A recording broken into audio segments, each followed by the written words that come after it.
Alright, I'm just gonna send it.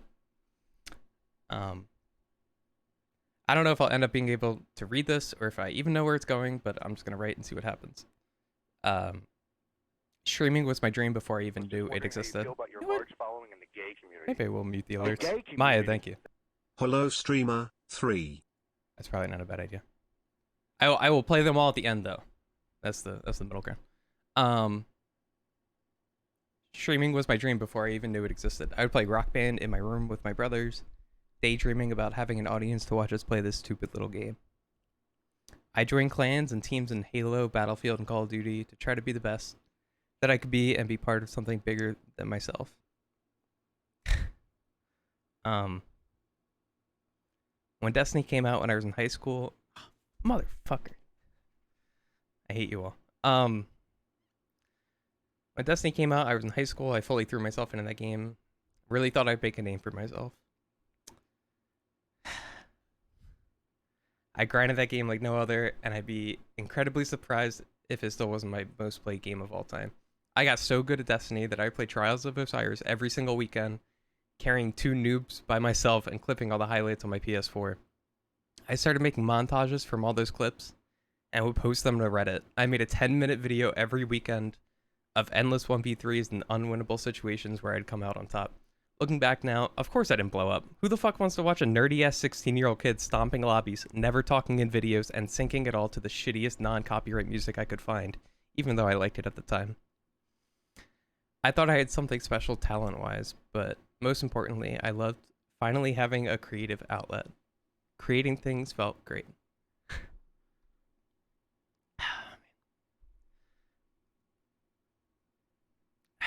Then Fortnite came out when I was in college, and I had not learned what introspection was yet, and I still didn't learn my lesson. But I didn't care. I made goofy Fortnite montages because I was hooked, and creating content was addictive for me. It wasn't until 2 years later when COVID hit, and it was in my first year of HRT, that I got incredibly lucky. The algorithm blessed me one day on a random transition timeline, and I ended up with 20,000 Twitter followers, 4,500 Twitch followers, and countless requests to make an Instagram. But most important of all, I gained a community. I doubt there are many people here from when that first happened, but it was the initial boost that motivated me to get off my ass and finally achieve my dream. This was my shot, don't fuck it up. I gave it about 2 months before dropping out of college entirely and pursuing that dream. I went all in and posted TikToks every day, YouTube videos when I had enough clips to do so, and streaming 5 to 6 times a week, even twice a day for a bit. I remember doing this even before dropping out, starting up my first stream of the day and thinking, I'm supposed to be in a finance class right now. All these memories shaped my early 20s, and I learned a ton of lessons. However fun it was, it can be exhausting being on all the time. I doomed myself to read every comment on every post and every platform. I also couldn't help but pick fights with those that were being assholes to me. It was too easy. There came a time when I was at an impasse. I felt that my content up until that point centered being trans so heavily, and I thought that's all people cared about. People didn't watch before I transitioned, they only watch now, that must be why. While not entirely wrong, I was not in a good space at that time. Regardless, I struggled to find a way to separate the two, my identity and my content. I thought that people only cared that I was trans and would leave if I was just another streamer. The issue was that I could never settle on another niche. I was destined to be the trans streamer. This bugged me way more than I like to admit, because I feel that I am more than the sum of my parts. I toss and turn with this idea of how I could continue streaming, but do it without constantly dissecting my private life and my identity. This was about a year ago. I took a small break from all the burnout. I went back to school to finish my bachelor's, only for my dad to pass away, not even a month into the semester. From this point on, in September 2023, streams obviously became way more sporadic and shorter when they even did happen. I'm sure a lot of you know my relationship with him was not great at all, but his death still changed my priorities and really made me think about what's important to me. I started going to therapy again, got tested for ADHD, had lots of medication changes and additions to get where I am now. Unfortunately, there's only so much time in a day. If JT comes home and had a rough day at work, I want the freedom to sit with him and not feel like shit because I'm not brainstorming a video or squeezing in a stream. For the past year, I've been telling myself a schedule to stream, and the day comes and I don't go live. I can't bring myself to do it. What I once loved became a chore riddled with anxiety. I'm way too hard on myself to be in this industry to the degree I was pushing myself to be.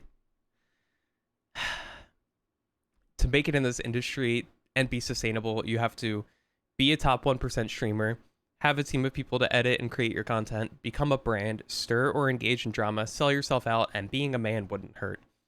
I can't imagine a world where I do all these things. I'm turning 26 soon, and in the US, you get kicked off your parents' insurance then. I have a lot of shit to figure out soon, and streaming will never offer that stability for me.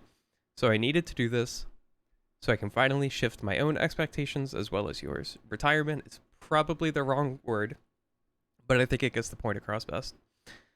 I need this to return to something that I enjoy. I love talking to all of you. Hell, I don't even mind talking about the things that bother me, but doing it every single day, all day, is too much. I crave work-life balance, I crave stability, and this industry will unfortunately never have that. I think I've helped a lot of people over the years, and honestly, I think I can tap out now. I like helping people, but it often exceeds my boundaries, and you can only do that so many times before it gets tiring.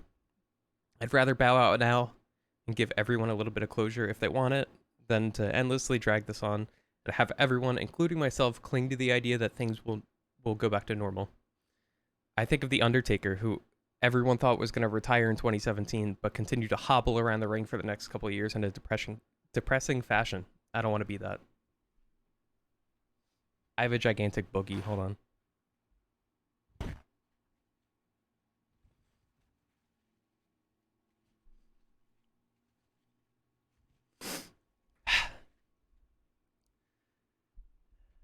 So from now on, streams are going to be a lot less frequent, obviously.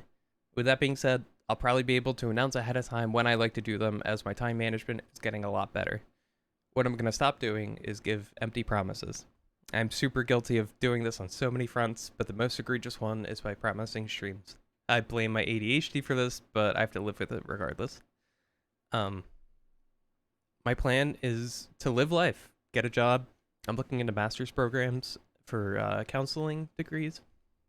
It's my current hyperfixation.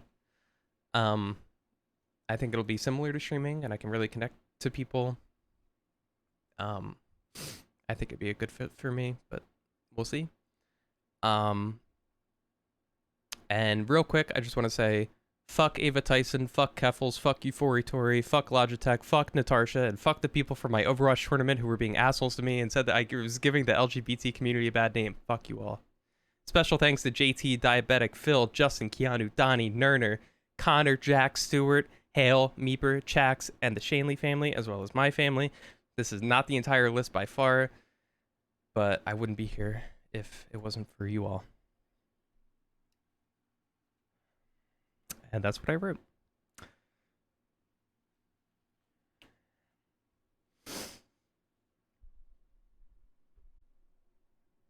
So thank you for listening.